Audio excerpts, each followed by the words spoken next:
Os filhos da serpente. Segundo evidências antropológicas e arqueológicas, os antigos caçadores-coletores eram animistas, isto é, não acreditavam na existência de uma distância necessária entre os humanos e os outros animais. O mundo, isto é, o vale local e as cadeias de montanhas ao redor, pertencia a todos os seus habitantes, e todos seguiam um conjunto de regras comuns. Essas regras envolviam uma negociação incessante entre todos os seres aos quais concerniam. As pessoas falavam com animais, árvores e pedras, e também com fadas, demônios e fantasmas. Dessa rede de comunicações emergiam os valores e as normas que comprometiam igualmente humanos, elefantes, carvalhos e assombrações. Essa visão animista do mundo ainda orienta algumas comunidades de caçadores-coletores que sobreviveram na era moderna. Uma delas é representada pelo povo Nayaka, que vive nas florestas tropicais no sul da Índia. O antropólogo Deni Navé, que estudou os Nayaka durante vários anos, relata que, quando um deles caminha pela floresta e depara com um animal perigoso, como um tigre, uma serpente ou um elefante, dirige-se ao animal e diz: "Você vive na floresta. Eu também vivo na floresta. Você veio até aqui para comer, e eu vim até aqui para juntar raízes e tubérculos.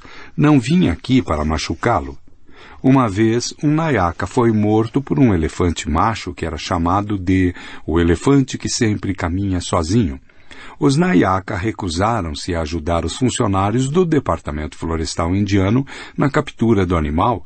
Eles explicaram a Navé que aquele elefante era muito chegado a outro elefante macho com o qual sempre andava. Um dia o Departamento Florestal capturou esse segundo elefante, e o elefante que sempre caminha sozinho passou a demonstrar um comportamento raivoso e violento.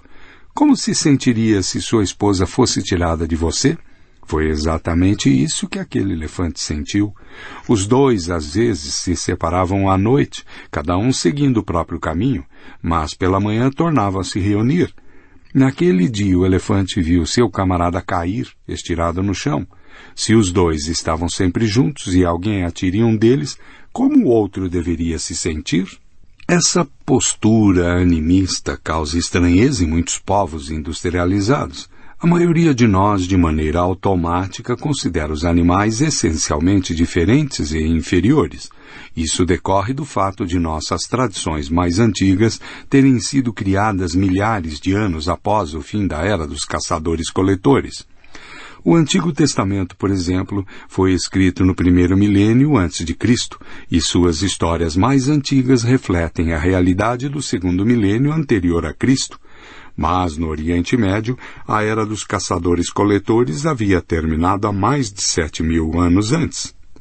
Não surpreende, portanto, que a Bíblia rejeite crenças animistas e que sua única história com essa característica apareça logo no início, como uma ameaça de calamidade. A Bíblia é um longo livro repleto de milagres, eventos assombrosos e maravilhas. Entretanto, a única ocasião em que o animal entabula uma conversa com o ser humano é quando a serpente incita a Eva a comer do fruto proibido do conhecimento. A mula de Bilam também pronuncia algumas palavras, porém ela está apenas transmitindo uma mensagem de Deus. No Jardim do Éden, Adão e Eva viveram como coletores. A expulsão do paraíso tem uma semelhança notável com a Revolução Agrícola. Em vez de permitir a Adão que continue a coletar frutas silvestres, um Deus irado o condena a comer o pão com o suor de seu rosto. Talvez não seja coincidência, então, o fato de os animais na Bíblia só falarem com humanos na era pré-agrícola do Éden. Que lições a Bíblia extrai desse episódio? Que não se devem dar ouvidos a serpentes e que geralmente é melhor evitar falar com animais e plantas. Isso só pode levar ao desastre. Mas a história bíblica tem camadas mais profundas e mais antigas de significado. Na maioria das línguas semitas, Eva significa serpente, ou mesmo serpente fêmea. O nome de nossa mãe bíblica ancestral oculta um mito animista arcaico, segundo o qual as serpentes não são nossas inimigas, e sim nossas antepassadas. Muitas culturas animistas acreditam que os humanos descendem de animais, inclusive de serpentes e outros répteis. A maior parte dos aborígenes australianos acreditava que a serpente arco-íris era responsável pela criação do mundo. Os povos Aranda e Dieri sustentavam que suas tribos especificamente eram originárias de lagartos ou serpentes primordiais que foram transformados em humanos. Na verdade, os ocidentais modernos também acham que evoluíram de répteis. Nosso cérebro é construído em volta de um cerne reptiliano, e a estrutura de nossos corpos corresponde essencialmente à de répteis modificados. Os autores do livro do Gênesis podem ter preservado um resquício de crenças animistas arcaicas ao escolher o nome de Eva, mas tiveram grande cuidado em ocultar outros traços. O Gênesis diz que, em vez de descender de serpentes, os humanos foram criados divinamente a partir de matéria inanimada. A serpente não é nosso progenitor. Ela nos seduz a nos rebelarmos contra nosso Pai Celestial.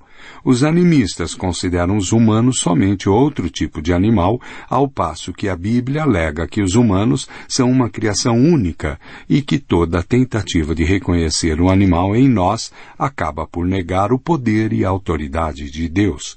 De fato, quando humanos modernos descobriram que efetivamente descendiam de répteis, rebelaram-se contra Deus e deixaram de ouvi-lo e até mesmo de acreditar em sua existência.